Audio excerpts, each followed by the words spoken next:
Welcome to Conscious Living Collective, where transformation is not just a concept but an experience. My name is Tomek. I'm a scientist, teacher, and transformation coach.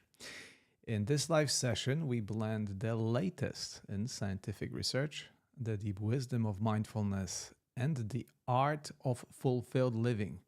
This is an invitation to have a direct experience, to rewrite your story and to emerge with a renewed sense of purpose and well being. It is Wednesday here in the Sunshine Coast, Australia, which means that is an evening or late afternoon in the US, and we are coming together for yet another session of Conscious Living Collective. Very good to be here. Welcome, everyone. I can see familiar faces. Hello, Karen. Hello, Joan. Good to see you here. Butterfly seems to have problem with connecting. I hope this can be easily resolved by simply closing the app and rejoining. That solves most of the problems. The music that you have been listening to, it's the new composition by Peder Helland, our Norwegian inside timer musician. And this will be our go-to in today's session. Hello, Parvane. Good to see you here. So we have a couple of familiar faces and our regulars I'm always grateful for your presence. I want to say that right here at the start. But if you know me, I'm also curious to know if we have any new members. Is there anyone here who are joining for the first time? Please do raise your virtual hand through the comment section and introduce yourself and say hello. And I will extend my particularly warm welcome. Oh, hello, Butterfly. Butterfly from Canada. I don't know. I want to ask a question. What butterflies are there in Canada? I'm sure there are multitude, but my brain plays a game with me today. Oh, hey, Amy. Good to see you here. So, as always, at the start, I want to make sure that the quality of the sound is good. I hope the music came across clearly. And I'm very proud to say that I think I solved the problem with the music and with the sound. So there should be no interruptions from now on. And it took me simply one step to update my browser. I thought those updates happen automatically, but apparently not. I switched them off, but now everything is in order. Good. So I intentionally did not put any topic for today's session because I want to see how you are, guys. And is there anything in particular that you'd like me to bring forth? Are there any particular concerns that you are having, something that you'd like to discuss, or something you'd like to get answered? And my job today is to become a vessel that which fills up with awareness and spits out words. That sounds terrible, but I think that's the best I can say. Butterfly, stress and anxiety. Well, certainly this is a very valid topic. I think I said that many times, that my SOS help for stress and anxiety is by far the most popular guided meditation I created. And so many of you are reaching out to bring yourself back from the anxious mind back to yourself. And this indeed is, to some extent, always a topic of our conscious living sessions, because I feel like we spend so much time in our minds and brains that are source of this stress and anxiety. So the purpose of all sessions of Conscious Living Collective is to create a shift, however momentary, from the thinking mind into a level of awareness, a level of consciousness from all of us originate. Yeah, Priscilla, I'm sorry. I always struggle with pronunciation of your names. Yes, if you struggle with stress and anxiety, you are just a normal human being.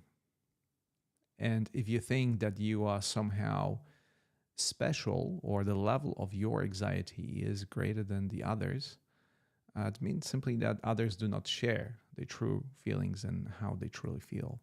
But I want to say right here at the start that here on Inside Timer, I always invite you to be honest and open, because on the level of the mind, that's the only way to resolve, integrate all that mind or brain knowledge that we have into the level of awareness. So openness, but also curiosity.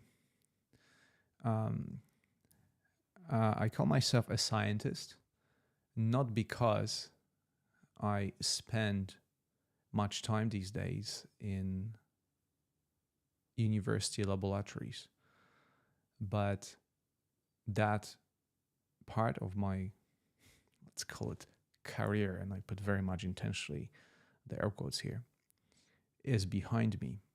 But the most important part of the laboratory that I use every day, it's the laboratory of my body, of my mind, and of my awareness and consciousness. And I find it to be much more fruitful, collaborational exploration, examination, if you will, much more fruitful to me, and it seems like to you as well, because otherwise you would not be here. You would not be listening to my words. Maybe you would choose something else.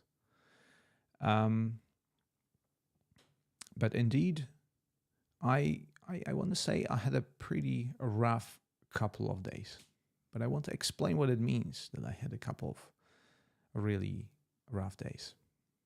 It means to me that my mind took over completely my awareness. There was no room for stepping outside.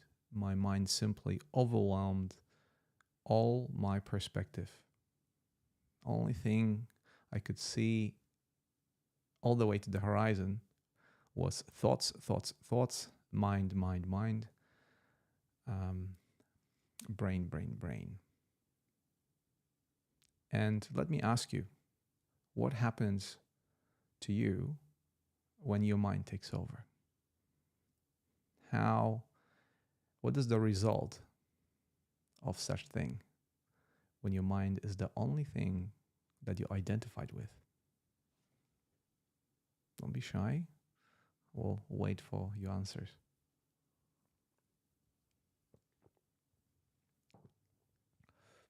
Yes, I worry. Amy, and do you know why you worry? Have you asked yourself that question? And by the way, I don't believe that Amy is the only one who worries when the mind takes over. Karen, that leads me to worrying.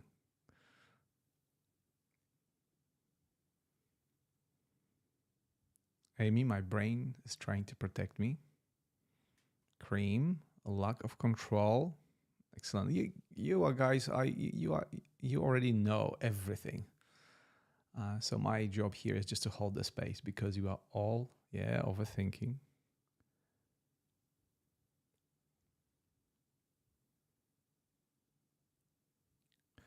Parvane,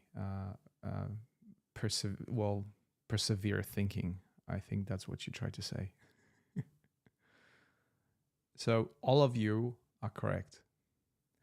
And the reason why this is happening is that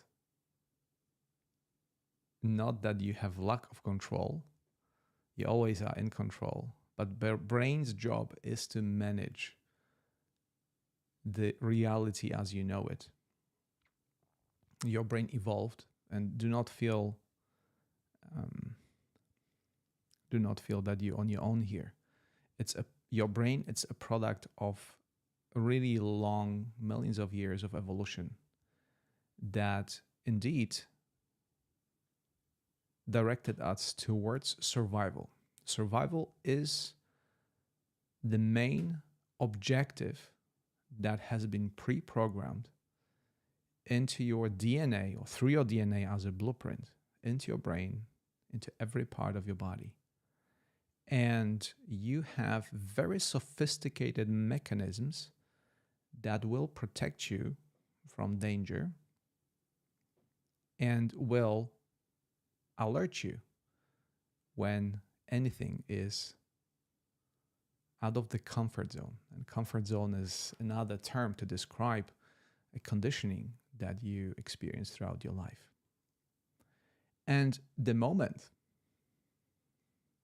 you feel safe, that your brain decides, okay, the conditions are ripe, conditions are, you're in a state of homeostasis, let me use the scientific term here. What's the next thing that your basic instincts will tell you to do the second that you feel at ease and comfortable and relaxed? And I'm asking you here, I wonder if you will come up with that answer.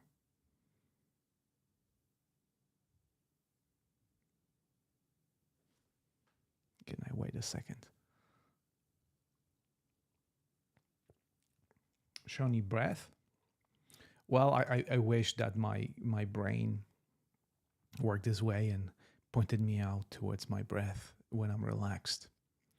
What comes to my mind, or from the evolutionary point of view as a humanity, what's the most important, second most important thing after survival?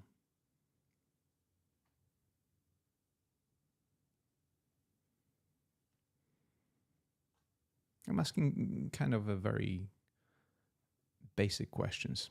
They're not deep questions right now. What is the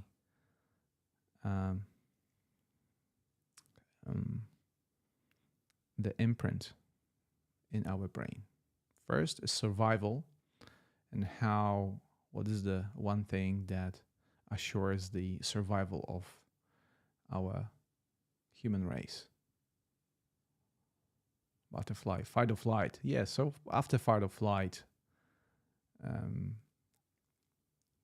once we are out of fight or flight, okay, our brain, maybe I asked this question in a convoluted way, so let me give you an answer. The next thing that your brain is concerned with and your programming is concerned with is procreation. It's that simple. If you are in the age that you can procreate, it's very likely that your sexual drive will kick in after you're relaxed and you will start looking for a mate. And that's why only half of the internet is filled with content of that nature, trying to entertain us, to put us at ease and relax. And the second one, once you're relaxed already, to put our mind towards procreation. Obviously, not every single thing leads towards it. I mean, I would say every single thing leads towards procreation, but not every single thing results in this. But that doesn't stop our brain from trying. And that's why the sexual stimulus, it's so strong and it's so difficult to overcome. But what I want to say, and this is in the vein of stress and anxiety that we're experiencing, and as Butterfly says, fight or flight. Why are we getting a fight or flight? First of all, because we feel unsafe. We feel unsafe also from the perspective of not passing on our genes. This is one of the reasons why we can feel unsafe, where we are not in a relationship, for instance. In my course, 6 Pillars of Conscious Living, one of the pillars are relationships. And when I look at my dashboard on my Insight Timer, this seems to be one of the most listen to episodes of my 8-day course. And that's the reason for that, because our brain is very much concerned with relationships that don't have to lead towards procreation, but they basically are on some level, either conscious or subconscious, motivated by sexual drive. And I'm not saying that to scare you or to say something that is perhaps inappropriate. The purpose of Conscious Living Collective is to be honest about what we are dealing with. It's to understand the workings of our brain, and also to recognize that, and I say once again the same phrase that I have been repeating for a long time, that your brain, it's a wonderful servant, but a terrible master. And in order to make your brain your servant and not your master, do not overthink, do not be overwhelmed by thinking, is to recognize how the brain functions and how it works. And when you understand that from the perspective of awareness, it will help you tremendously to drive your actions that are no longer based purely on your thoughts, which again appear on the canvas of your awareness. Sometimes you don't know where, and that's what we're going to do in today's meditation. I'll ask you questions like, where are those thoughts coming from? Have you decided to think the thought have you decided to think the thought you just have? And the answer to that question very often will be no. You are pre-programmed, so to speak, to do that. And the stress and anxiety that Butterfly mentions, and who else said that, are basically a response to those two basic desires and others not being fulfilled. Survival is the danger. That's a stressful situation. If you somehow, some way, your relationships are not working, that's another source of stress. But today we're looking beyond and above. And we're recognizing that our brain and our mind, they produce a lot of things that are very often not serving us anymore. Because, well, thinking about survival right now, when I sit in front of the screen and I broadcast Conscious Living Collective to you, the survival is out of question. I feel safe. I feel secure. I feel protected. I use that affirmation very often just to convince my brain that everything is okay. Just because I say it in front of the mirror, it doesn't mean that your brain automatically will stop throwing at us those worrying thoughts. And you see, in the way I express myself, I already point out towards the solution for that worry. And the solution is to shift away from the thinking mind into the perspective of awareness and observe those thoughts, how they are. And however simple that action appears, it is certainly not easy. And when I sit in meditation these days, it takes me quite some time before I am able to, again, quote unquote, convince my brain that everything is all right.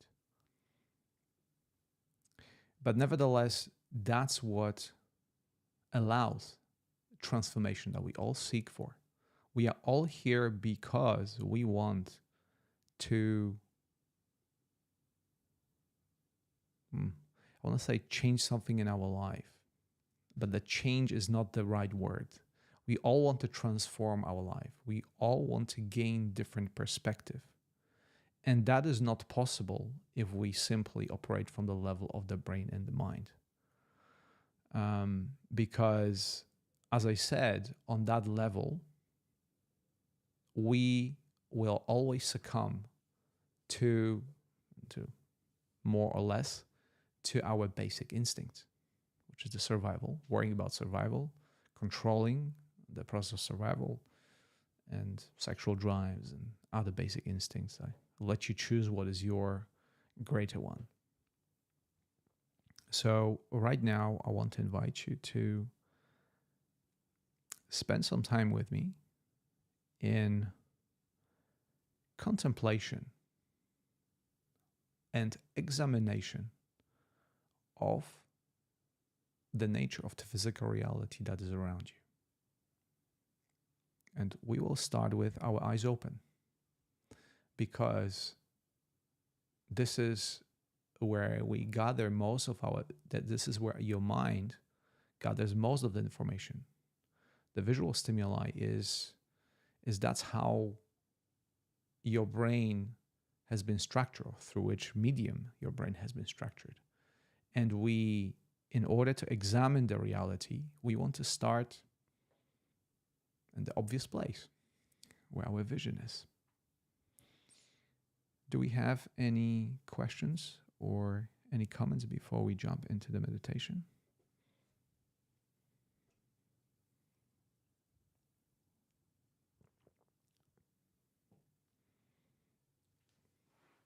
Okay. Well, let's begin then.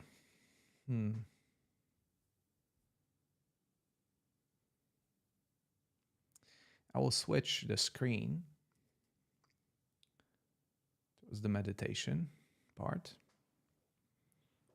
because I think if you right now looking at the screen of your device, it will be better to start here.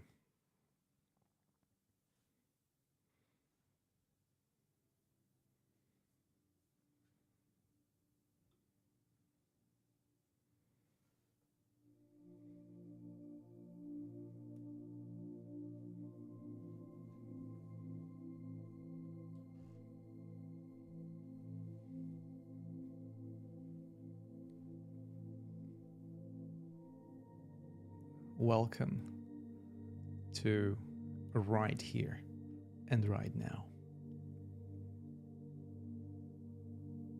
With your eyes open, recognize the source of information that comes to you right now.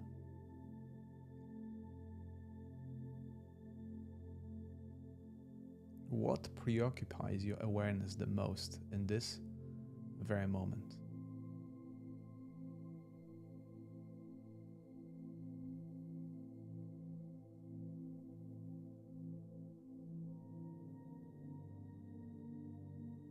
Where does your awareness rest if you let it?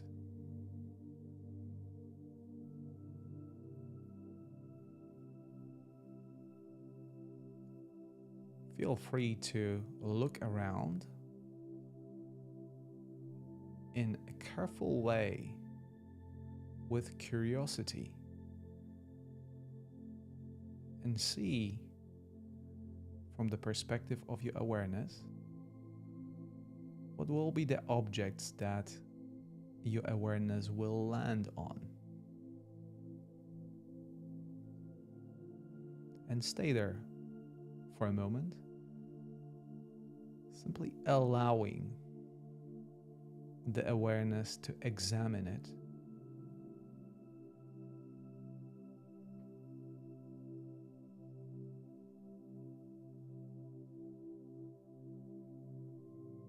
And then notice that very fluidly your mind will jump on board, trying to describe and produce words. And you may experience this as the inner chatter, as the inner dialogue that your mind is designed to produce as a description of reality.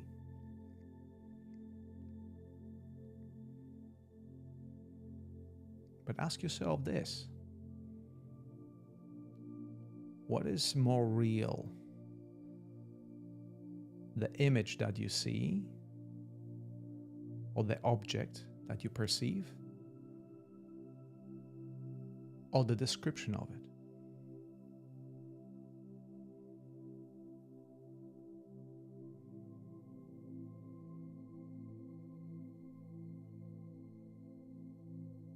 Is it more experiential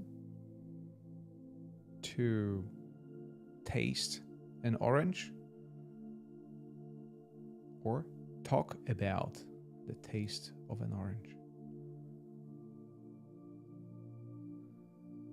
And very often we choose the latter instead of the reality in front of our eyes. We settle for the description because of how our brain is designed.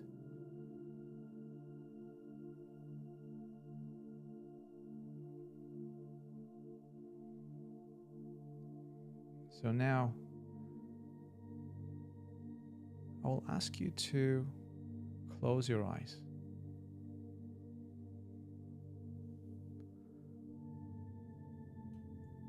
And notice where this time your awareness goes.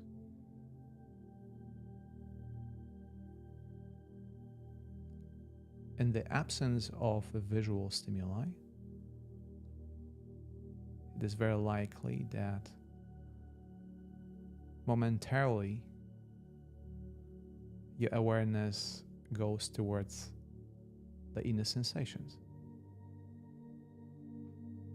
In science, they call it switching from extraception, being focus of the external stimuli, to intraception, all the sensations that come from within your body.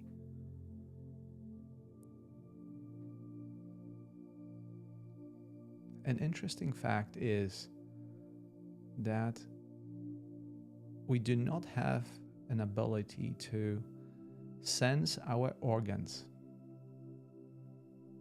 or sense anything that happens on the inside. If I ask you now to sense your kidneys, sense your lungs, or sense your stomach, you will notice that you do not have an ability to directly perceive them or feel them. The perception as we understand is that related with the sense of touch.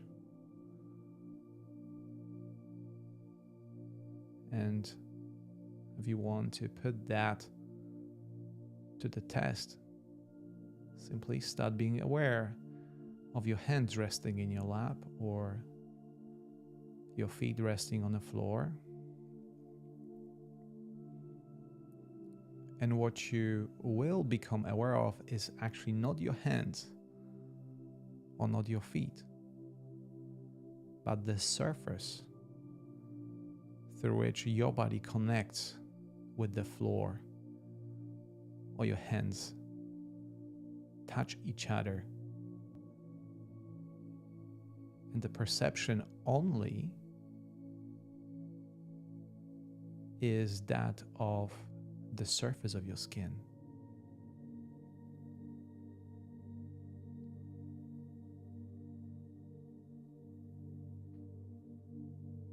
And then once again, it is very likely that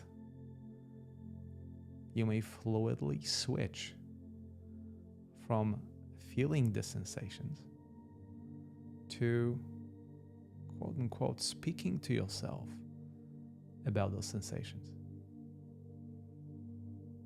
Since your brain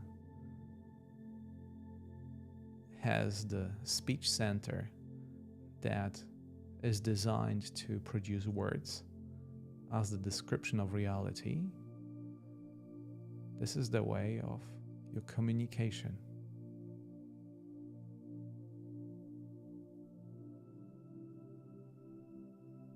So now ask yourself, are you the dialogue that you perceive? Are you the sensations that you directly experience?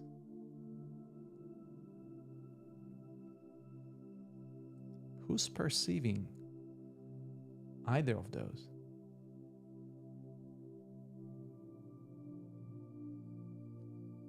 Where is that perceiver located?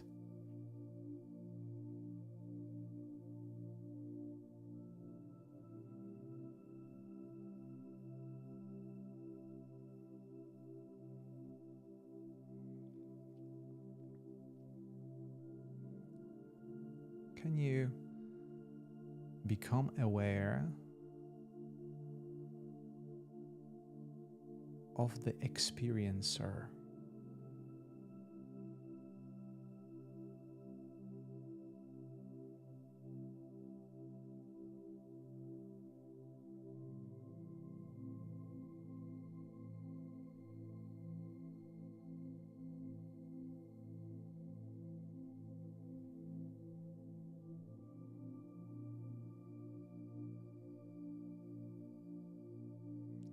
In order to continue this exploration, the inquiry into the nature of reality, I want to ask you to follow your awareness, to follow the perceiver wherever it takes you.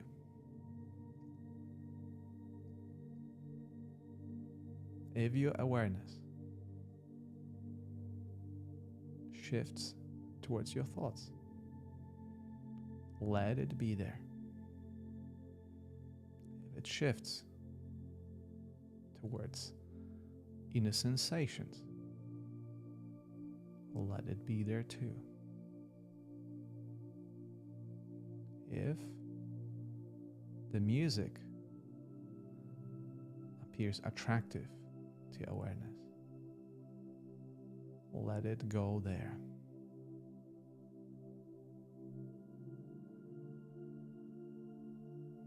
Opening your awareness to all the reality without judgment. Not because judgment is bad, but judgment is not the characteristic of the witness that is awareness. The judgment comes on the mental level from your mind. So if the judgment happens, simply become awareness, become aware of the judgment, knowing that this is not you, it's not part of the awareness, but it's part of the brain structure. It's a mind construct.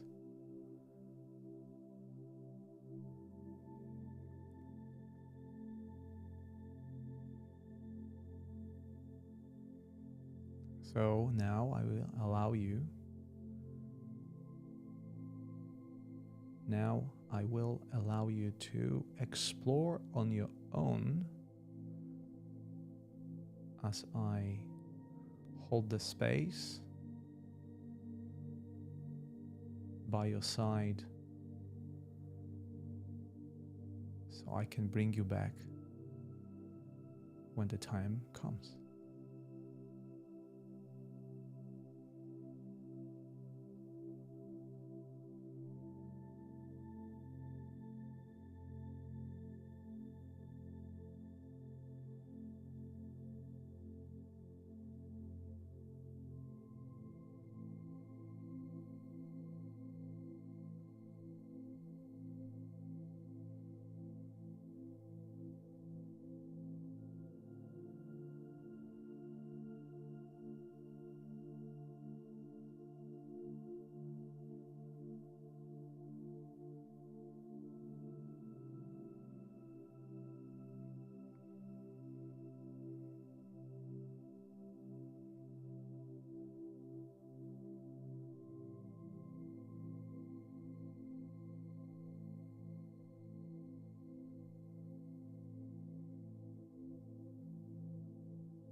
now,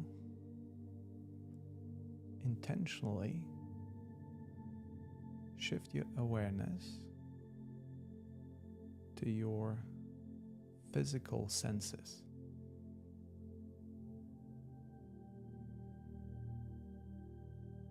Knowing that you have the ability to make that choice, but only when you rest in the awareness itself. So begin with your hearing.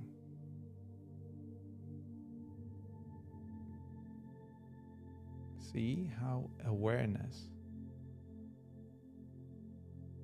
shifts towards the sound of music, towards the sound of my words,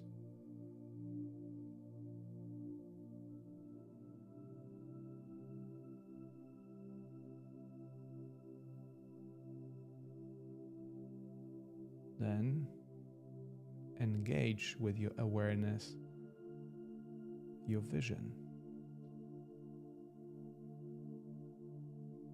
You may find that suddenly you are aware of your eyeballs.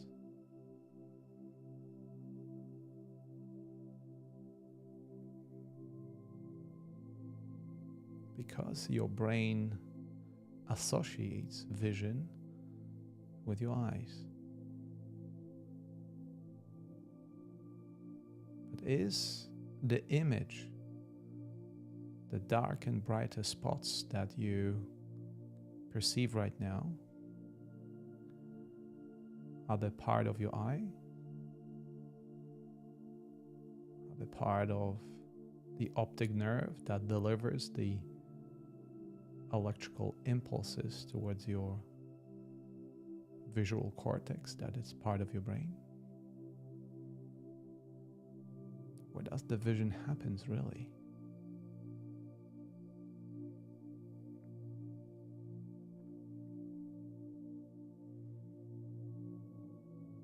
Is the experiencer aware of all the processes that are happening in order to produce vision as we know it, as we experience it?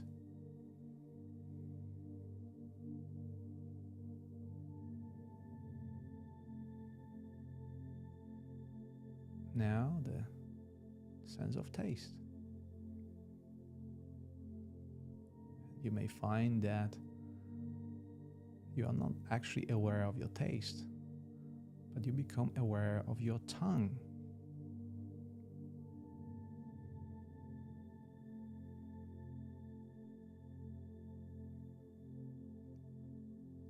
Nevertheless, allow awareness to explore that sense in whichever way awareness chooses.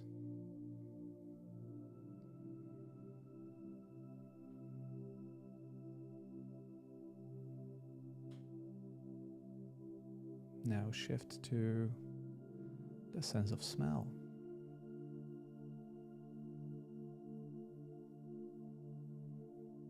And notice how immediately you become aware of your nostrils.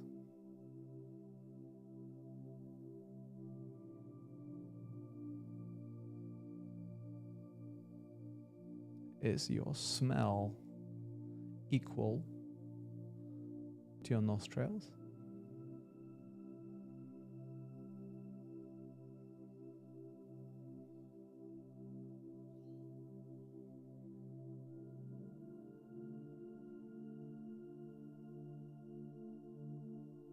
And now move to the sense of touch.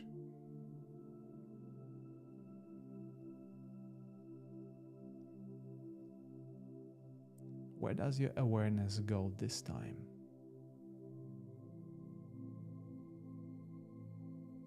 Perhaps the bottom of your feet, perhaps your hands, simply because that's where there are the most nerve connections.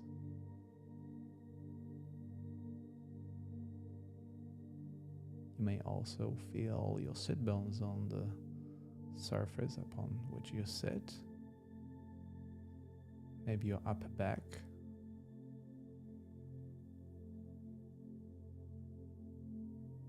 Become aware of your entire body connecting with the space around you. The sense that you are separate from the rest of the room.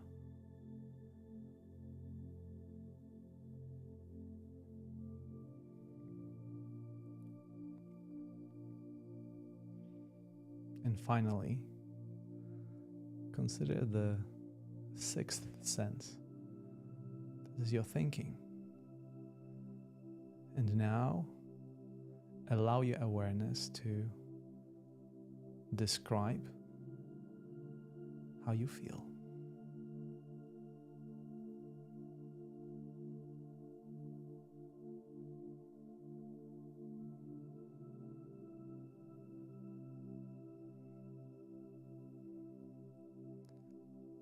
And to conclude this period of exploration, simply take one deep breath in through your nose and out through your mouth.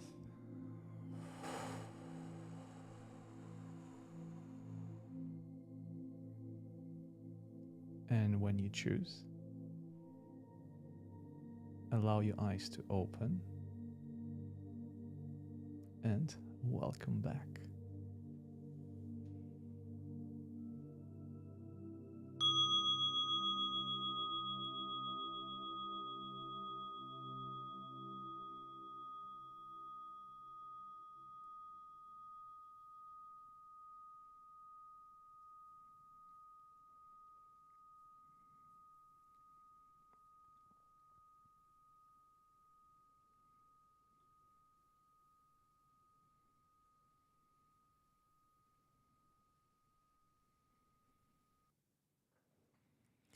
Okay.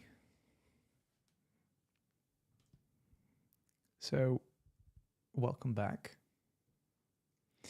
And I'll be curious to know what is the description of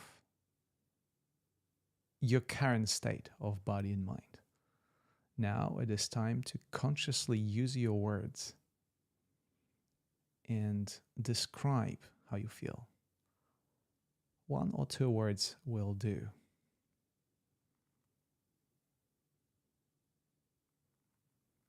I will start with myself. I feel my stomach and my solar plexus are tingling. I'm very much aware of my inner sensations, even with my eyes open. Okay, so that's curious. Karen, my mind has been racing all day. I'm grateful that the session tonight helped me to slow down. And as a result, Karen feels peaceful. And this is very much a result of momentarily shifting your awareness and identifying with your thoughts and with your mind, with the customary and usual worries, into awareness itself. That I always say awareness is always fulfilled. And therefore, when you're in your awareness, the intelligence of your wonderful intelligence of your inner body can takes over and do not respond to the thoughts that normally create distress and tension. And what happens when you're no longer concerned with every single thing that happens? You do not overwhelm your physical body with your thoughts. Your cells and organs and entire body returns to the natural state of harmony, which we call in science homeostasis, and everything starts functioning properly and wonderfully. And as a result, on the level of the physical level, you may experience peace, stillness. Things take care of themselves. As a matter of fact, I always ask myself, who is circulating the blood? Who is digesting the food? Have I really decided to make my heart pump the blood? Am I really responsible for trillions upon trillions of processes that are happening without each cell of your body? Perhaps ask yourself this question. I include that in my course, that question. If you had a chance to control even a single cell from the level of your brain, even a single cell in your body, you would most likely cause a catastrophic disaster. Because if you studied biochemistry like I did and chemistry, you see that the number of processes that are happening within each of your cells are absolutely incredible. And they can happen without your awareness. So who's doing that? Which part of your brain controls those processes?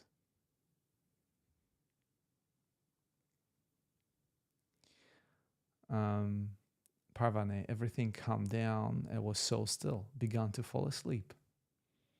Again, your body, in science they call it, on psychology they call it rest and digest. When finally your body is not overwhelmed with the thoughts that usually put the body into fight or flight, your body naturally switches into rest and digest. And that's the homeostasis I'm describing.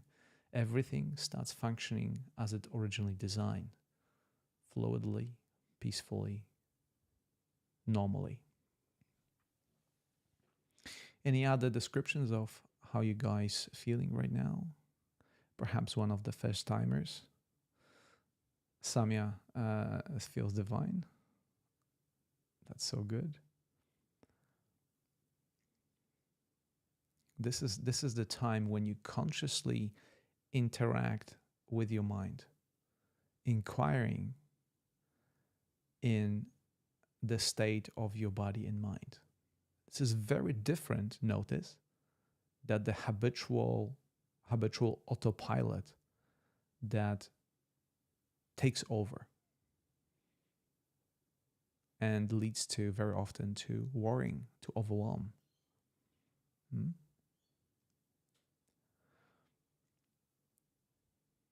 Margarita, very peaceful. I need to do it very often.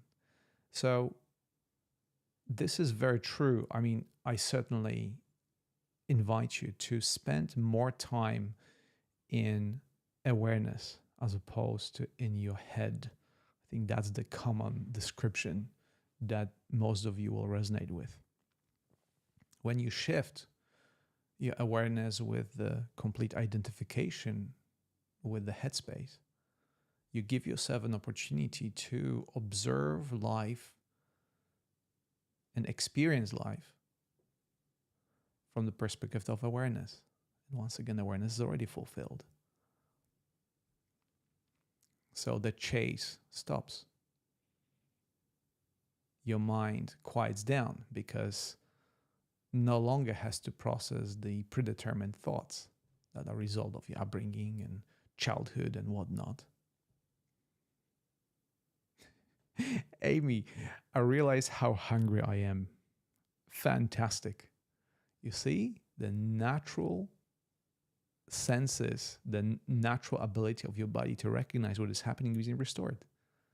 If you're under stress, you might not recognize that you're thirsty, that you're hungry. So this is a fantastic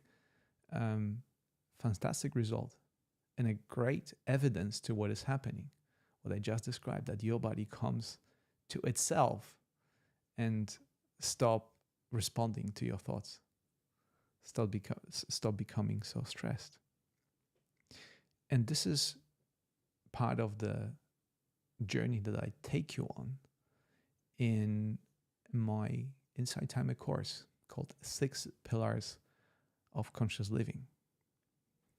I took you in this meditation, I took you only through the inner awareness, open awareness of the inner state, particularly when you close your eyes.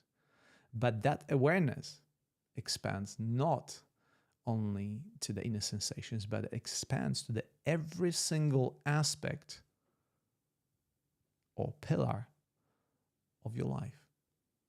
And the more you consciously bring awareness to those pillars, and if you're curious, I know so many of you who are here already have taken this course, but I want to make you curious about there's more to explore. And when you consider those pillars,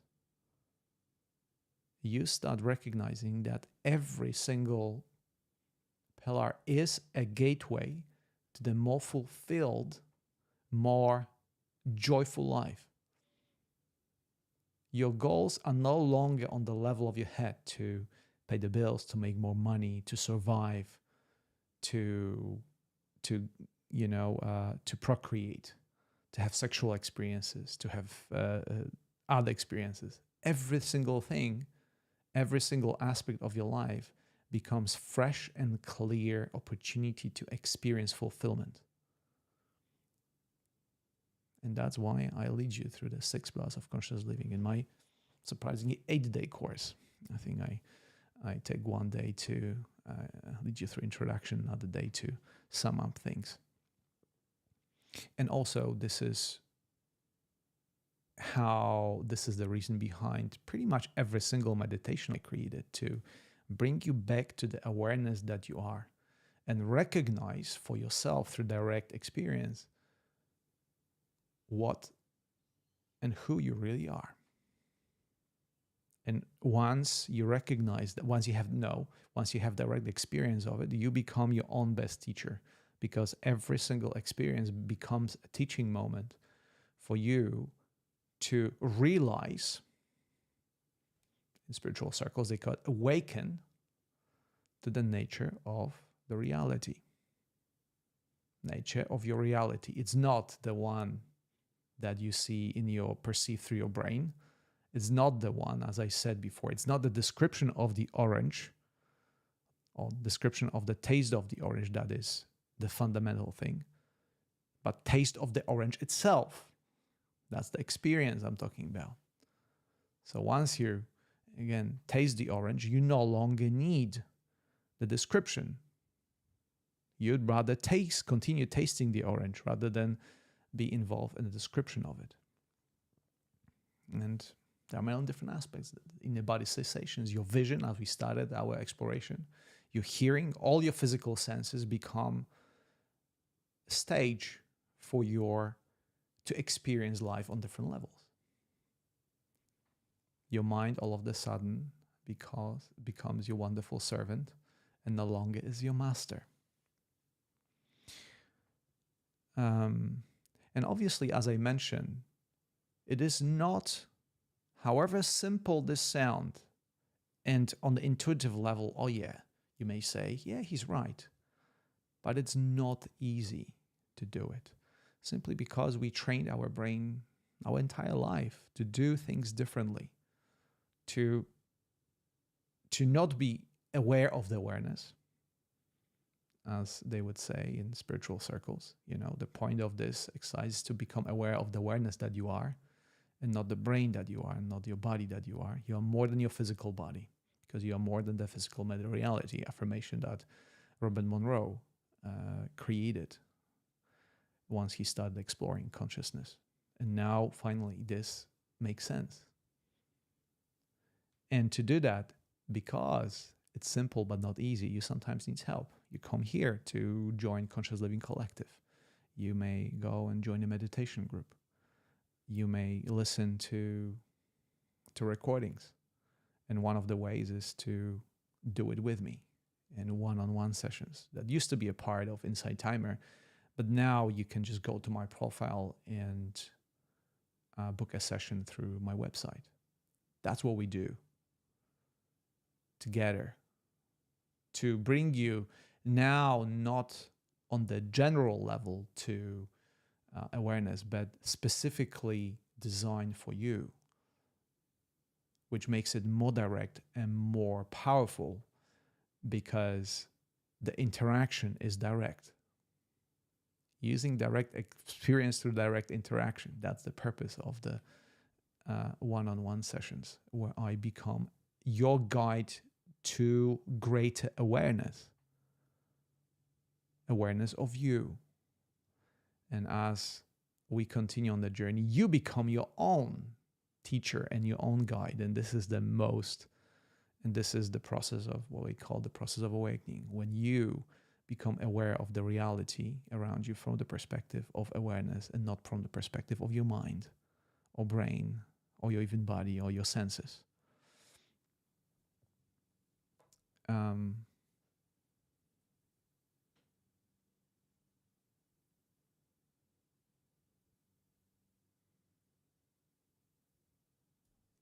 I can see there's a conversation happening here and I try to catch up on it.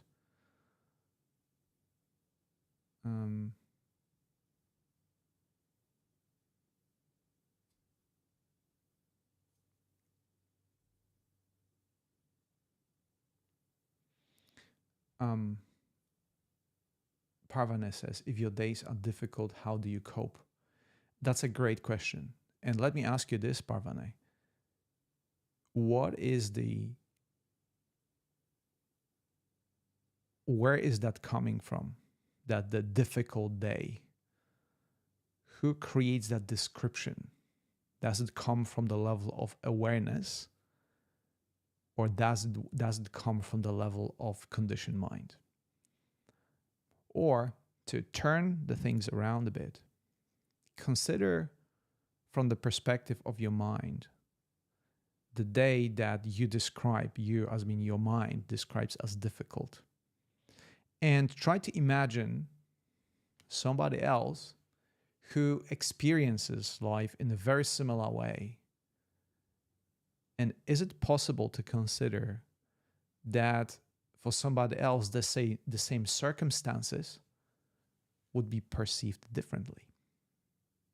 So when we talk about difficult days, we usually make an assumption that it's a difficult day for everyone, but it's only difficult day from perspective of our conditioned mind.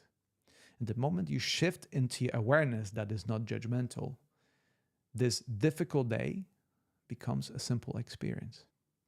In the same way, to give you an example, when I feel anxious, when I feel overwhelmed, I shift my awareness from the description, which is I feel anxious, I feel sad, it's difficult, to the inner sensation of my body. And what I find internally, I find, oh my goodness, my stomach is very tense. My shoulders, there's a tension, there's a congestion, whichever word you decide to choose. But focus on the sensation itself. And when you bring your awareness, again, from the thoughts to the sensations that are a result of the thoughts that you're having, you notice that you are no longer identified with the descriptor, but you're in the experience. And experience is always, direct experience is always much less difficult than the thought of the experience. And that is exactly why very often we are, for instance, before we going on a trip, right? We think about it. Oh, I have to do this. I have to do that. It's going to be dangerous. It's going to be difficult. It's going to be this and that. And in your mind, your body responds with stress, with tension. That's a description of the future experience. When you go on a trip, you all of a sudden realize it's wonderful. But before you go on a trip, or before you have allow yourself to experience the experience, your mind will try to convince you otherwise.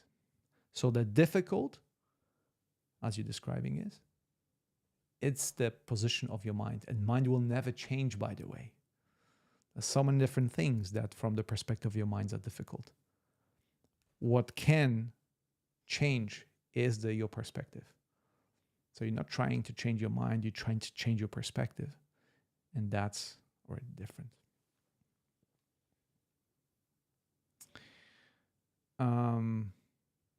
Yeah, Jerry Joe. Yeah, to unlearn. Exactly. Unlearning is again, it's not, you're not performing, you are not using your mind to change your mind. You're shifting into awareness so the mind can change itself. So you no longer have a need of changing your mind. You simply start using mind in the way that it's always supposed to be used, as your servant. Yeah, I'm glad, Parvane, that I could use my intellect to explain some things. But again, let's come back to direct experience. Okay, we've been here for an hour, and I think it's time to bring our session to a close. And I want to say that we will meet again next week, the same time, the same place. For those of you who are part of my inner circle, I will see you next week during my patron session, which are the Zoom sessions that we have every week. For those of you who have been with me for a while and want to gain a deeper understanding and connect on a deeper level with me and with the others that are part of the inner circle. Again, you can go to my profile in Insight Timer, access my website, and find all the information there if you're interested.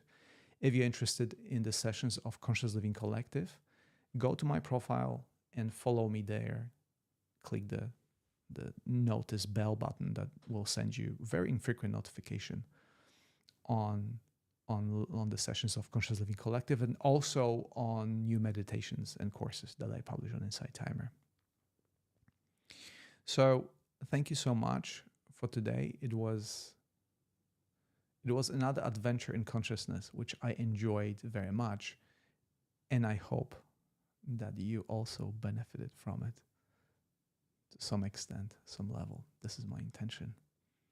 So once again, thank you so much for being here with me. I look forward to connecting with you again. And I will leave you with Peter Helland. Look him up on Insight Timer, a wonderful Norwegian composer that is responsible for this music.